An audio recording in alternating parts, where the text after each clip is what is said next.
सभी साथियों को नमस्कार। कैसे हैं आप सभी? उम्मीद करूंगा आप सभी लोग बहुत अच्छे होंगे और मैं आप सभी के लिए स्पेशल कुछ टॉपिक से संबंधित मैं प्रतिदिन आपको कुछ ना कुछ दूंगा और ऐसा बताऊंगा कि जो सटीक आंकड़े होंगे जो कि बीपीएससी टीआरई 4.0 के लिए और बी स्टेट के लिए दोनों में काम करेगा। छायावादी युग की और उनकी महत्वपूर्ण रचनाएं, छायावादी युग के जो कवि हैं और उनकी महत्वपूर्ण रचनाएं 10 मिनट में सीख लेंगे हम। सबसे पहले बात करते हैं छायावादी युग। छायावादी युग का समय काल जो कि साहित्यिक आंदोलन लगभग 1918 से 1936 तक चला और इसमें आध्यात्मिक प्रेम और स्वतंत्रता के भावों को क्या किया गया? प्रमुखता दी गई। आध्यात्मिक प्रेम और स्वतंत्रता के भावों को क्या दी गई थी? प्रमुखता दी गई थी। दूसरी बात करते हैं छायावादी युग के प्रमुख कवि कौन है। चाहे तो पेपर में पूछे छायावादी युग के प्रथम कवि कौन है और या ये क्वेश्चन पूछे छायावादी युग के स्तंभ, छायावादी युग के स्तंभ पूछे, ठीक है ना। तो स्तंभ पूछे तो भी आपका आंसर 4 होगा और यहां छायावादी युग के कवियों का वर्णन हो तो आपके सामने ये सही, ठीक है ना। अब बात करते हैं सबसे पहले जयशंकर प्रसाद जी को। जयशंकर प्रसाद जी को हाईलाइट क्यों किया गया है? क्या रीजन है इसके पीछे हाईलाइट करने का? बिल्कुल है। जयशंकर प्रसाद जी जो हैं छायावादी युग के प्रवर्तक बोले जाते हैं। छायावादी युग के प्रवर्तक बोले जाते हैं। छायावादी प्रवर्तक युग के प्रवर्तक बोले जाते हैं कौन? आपके जयशंकर प्रसाद जी, ठीक है भाई। छायावादी युग के प्रवर्तक अगर मैं कहूं तो छायावादी युग के प्रवर्तक बोले जाएं, चाहे छायावादी युग के जनक बोले जाएं और चाहे प्रणेता बोले जाएं और चाहे प्रवर्तक बोले जाएं, आपका आंसर क्या होगा? जयशंकर प्रसाद जी हैं। इनकी रचनाएं देखें तो कामयानी, लहर, आंसू और झरना जो कि बहुत इंपॉर्टेंट है, ठीक है। सुमित्रा नंदन पंत, पल्लव, ग्रंथि, गुंजन और वीणा, ठीक है भाई। ये 4 स्तंभ हैं छायावादी युग के। सूर्यकांत त्रिपाठी, निराला, परिमल, गीतिका और अनामिका, जिसमें अनामिका सबसे फेमस मानी जाती है। महादेवी वर्मा अगर मैं कहूं तो छायावादी युग के कवियों में जो सर्वश्रेष्ठ स्थान है वो तो जयशंकर प्रसाद जी का है ही। लेकिन अगर बात करें महादेवी वर्मा जी तो इनको इनकी जो यामा रचना है उसके लिए ज्ञानपीठ पुरस्कार मिला था। क्या मिला था? ज्ञानपीठ पुरस्कार मिला था। ज्ञानपीठ पुरस्कार मिला था। कब मिला था? 1982 में। कब मिला था? 1982 में मिला था। तो इस चीज को थोड़ा ध्यान रखिएगा, ये इसलिए सबसे ज्यादा फेमस मानी जाती हैं यामा ज्ञानपीठ पुरस्कार से संबंधित, ठीक है ना। कौन? महादेवी वर्मा। तो पेपर में क्वेश्चन आया कि बताइए छायावादी के स्तंभ में सबसे प्रथम स्थान किसको प्राप्त है? जयशंकर प्रसाद जी को प्राप्त है। और ये क्या है? छायावादी युग के प्रवर्तक भी बोले जाते हैं, जनक भी बोले जाते हैं। आते हैं आगे नेक्स्ट पॉइंट की ओर। जयशंकर प्रसाद जी की बात करें तो जयशंकर प्रसाद का जन्म काशी के प्रसिद्ध शुगनी साहू नामक वैश्य परिवार में सन 1881 में हुआ था। परिजनों की मृत्यु आदि ने इन्हें रोगग्रस्त कर दिया था और 48 वर्ष की अल्प आयु में 1937 में इनका क्या हो गया था? निधन हो गया था। कौन? जयशंकर प्रसाद जी का, ठीक है भाई। दूसरी बात करें तो देखो और डिटेल लाया हूं। जन्म जो कि आपको देखने को मिल रहा है यहाँ, मृत्यु 1977 में देखने को मिल रही है। पेशा इनका क्या है? लेखक है। राष्ट्रीयता इनकी भारतीय, नागरिकता इनकी भारतीय, शिक्षा इनकी हिंदी साहित्य, विषय इनका संस्कृत है। उपाधि इनकी पद्म भूषण जो कि 1961, ज्ञानपीठ पुरस्कार 1968, साहित्य अकादमी पुरस्कार कला और बूढ़ा चांद के लिए मिला है। और ये इनकी थोड़ी डिटेल है जो आप सभी के सामने मैं लेकर के आया हूं। किनकी किनकी है भाई? ये किनकी है?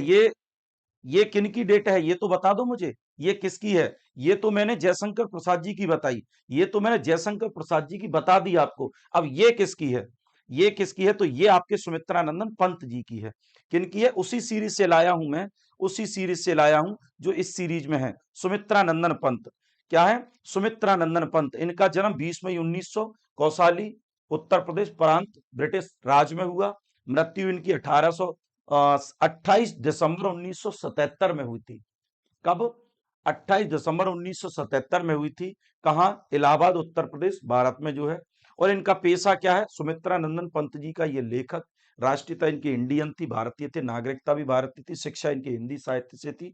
विषय संस्कृत था। उपाधि इनको पद्म विभूषण से। तो जयशंकर प्रसाद जी का विवरण ये रहा, सुमित्रा नंदन पंत जी का विवरण ये रहा। अब बात करते हैं सूर्यकांत त्रिपाठी निराला। क्या है? सूर्यकांत त्रिपाठी निराला। निराला जो है इनकी क्या है? एक उपाधि है, ठीक है ना। चलिए, तो जन्म जो है 21 फरवरी 1897 मिदनापुर पश्चिम बंगाल, या केवल बंगाल लिखा है, प्रेसिडेंसी ब्रिटिश भारत में हुआ था। मृत्यु जो है इनकी 15 अक्टूबर 1961, केवल 62 वर्ष की आयु में ये जो है इनका देहावसान हो गया था। और इलाहाबाद उत्तर प्रदेश भारत में। उपनाम इनका निराला है और पेशा इनका कवि और उपन्यासकार, निबंधकार, कहानी लेखक, संगीतकार, स्केच कलाकार और अनुवादक भी हैं। और पता है अनुदित बहुत सारी रचनाएं देखने को मिलती हैं। तो ये भी कौन है? ये भी अनुवादक ही हैं। भाषा इनकी हिंदी है। राष्ट्रीयता की बात करें तो इनकी क्या है? भारतीय है। और बात करें अवधि तो छायावादी युग के ये माने जाते हैं। उल्लेखनीय कार्य राम की शक्ति पूजा कविता है, सरोज स्मृति कविता है, तुलसीदास भी इनकी एक कविता है, और रविंद्र रविंद्र कविता कानन निबंध संग्रह है, और कुल्ली भट्ट इनका एक उपन्यास है जो कि आपको याद रखना होगा। ठीक है भाई। जीवन साथी मनोहरा देवी हैं, जो कि इनकी जीवन साथनी है, जीवन संगिनी है, पत्नी है। विवाह 1914 में, मृत्यु 1921 में। किन की? मनोहरा देवी जी की। ये हमारे कौन है? सूर्यकांत त्रिपाठी निराला जी हैं। और बात करते हैं कौन? महादेवी वर्मा जी। कौन? महादेवी वर्मा जी। तो यहां इनका फोटो नहीं लगाया मैंने। बात करते हैं जन्म, यहां लिख देता हूं महादेवी वर्मा जी, तो थोड़ा और अच्छा लगेगा आपको। महादेवी वर्मा जी, ठीक है ना। चलिएगा भाई। जन्म 26 मार्च 1907 में हुआ था। फर्रुखाबाद, आगरा और अवध संयुक्त प्रांत, ब्रिटिश भारत में। मृत्यु 11 सितंबर 1987, 80 वर्ष की आयु थी इनकी। ठीक है ना। इलाहाबाद उत्तर प्रदेश भारत। पेशा इनका कवि भी थी। अब देखो बहुत से बच्चे कहते हैं सर ये कवि क्यों लिखा है, जबकि ये तो कवयित्री थी, तो लिखा कवि ही जाएगा। निबंधकार और रेखा चित्र कहानीकार भी थी।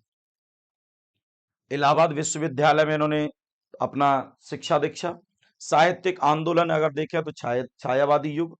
उल्लेखनीय कार्य यम, दीपशिखा, श्रृंखला की कड़ियां और मेरा परिवार। जो यामा से संबंधित है वो यम कर दिया है यहां।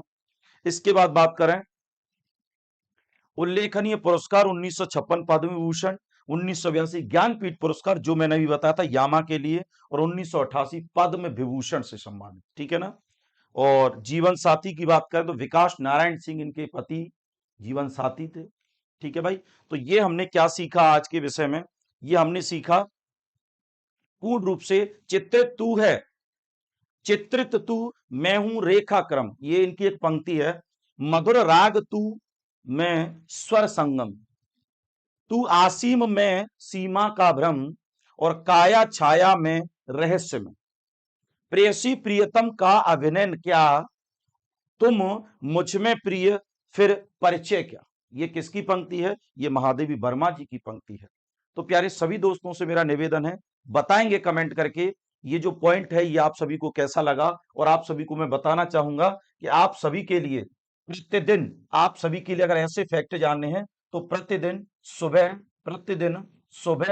कितने? प्रतिदिन सुबह 8 बजे मेरी क्लास होती है बीपीएससी के लिए। किसकी क्लास होती है साथियों? बीपीएससी के लिए क्लास होती है, बीपीएससी के लिए। ठीक है। प्रतिदिन सुबह 8 बजे अगर ऐसे फैक्ट जानने हैं तो आप सभी को जुड़ना होगा। सुबह 8 बजे के सेशन में 1.5 घंटे की क्लास होती है। सभी साथियों को मेरी तरफ से नमस्कार, राधे राधे, जय हिंद, जय भारत।